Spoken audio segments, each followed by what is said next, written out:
Hi Arlene, thanks so much for helping out with this. Okay, so here's my Lady Lux 2. Uh, was working great until I started to notice a bit of water collecting under the sink. So let me show you what happens when I run it. So there we go, and you can see just here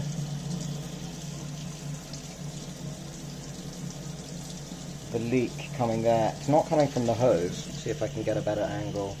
I believe it's coming from in here somewhere. Let's see if I can put that on.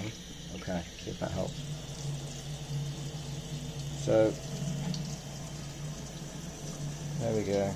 So, it's not, I'm angling the head down so you can see it's not the water kind of going back on itself. But there you can see that drip coming down.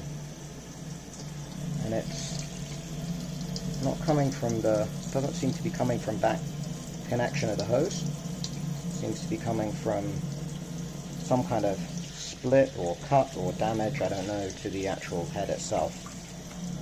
Okay, so hopefully this helps, and thanks. I'm looking forward to getting this back up and running.